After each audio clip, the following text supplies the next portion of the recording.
Keep Right with Ralph K. Ginorio. Integrity trumps peace. It has never been easy or safe to have integrity. Being true to an ideal or an institution, especially when it violates tenets of worldly pragmatism, always inspires a reaction which usually ends in persecution. Dedication to a standard of value beyond self-interest offends the sensibilities of many people because so many sell out their principles the moment the genuine sacrifice is required. Encountering someone who refuses such compromise brings many of us shame at our own weakness. Human nature abhors being made to feel shame. For those who are prey to their worst impulses, it is better to do harm to the virtuous and remove them from view than it is to endure the self-doubt and embarrassment that unfavorable comparisons may elicit. Lightning rods are struck, that is, because they stand up. Nails get hammered because they jut out from a wall. Anyone who boldly asserts a way of life that conflicts with the go along to get along mentality of pliable compliance invites attack from all sides. Jerusalem is far from the only place where the prophets go to die. This was always the problem with the Jewish people. In a world of polytheistic pagans, the Jews insisted that there was only one God. In kingdoms that demanded obedience to the royal authority, Jews insisted that even monarchs were accountable to God's law. Surrounded by populations who followed different cultural norms, the Jews committed the unforgivable sin of standing apart.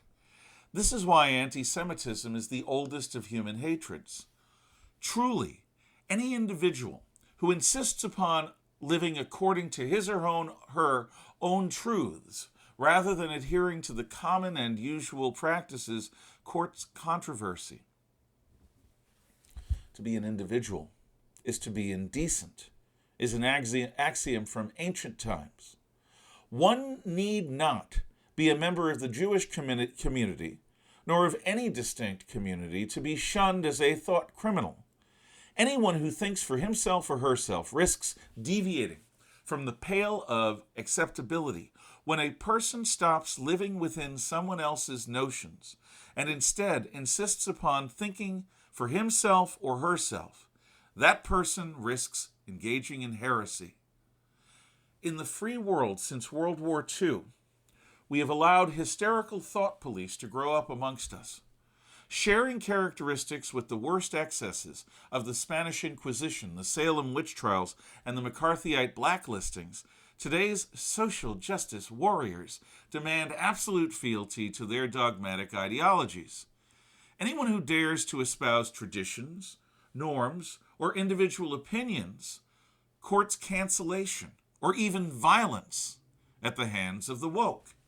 Their most breathtakingly counterintuitive claims must be accepted wholesale without any pause for critical evaluation. Or else, like the moment in George Orwell's novel 1984, when Winston Smith noticed that the enemy Eurasia was seamlessly replaced in the propaganda film by East Asia halfway through the 2-minute hate. Anyone who even notices the logical inconsistencies within the party line risks being purged for treason. The penalty for treason is always death. Denizens of such dystopias are not expected to understand their rulers' doctrines. Instead, their role is merely to cheer on those dogmas with boundless enthusiasm. In the end, Orwell predicted the party would produce endless generations of human-shaped creatures who had had their very capacities for critical thought burned out of their minds. This is what every censorious utopian death cult strives for, a sanitized public discourse. The Jacobins of the French Revolution employed terror to shock Frenchmen out of their old ways of thinking and living. Today's woke zealots employ the fear of being called racist or any of the related terms to encourage anyone who might independently evaluate their ideology to censor themselves. Political correctness itself is a Stalinist term, a communist term for thought and expression that harmonized with the ever-changing pronouncements of the Red Vosht and his cronies. We must be brave in any and every fight for free expression. We can stand beside people with whom we utterly disagree in support of their right to publicly argue their case.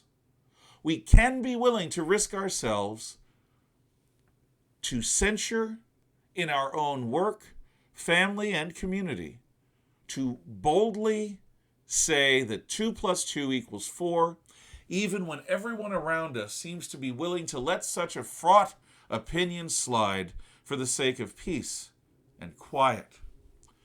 We can demonstrate through our fidelity to liberty that any price is well worth paying to practice free expression. We can tenaciously fight against double-plus-good groupthink, come what may, because without it, life is not worth living. Having integrity in service of liberty is much more important, even than peace. Good day.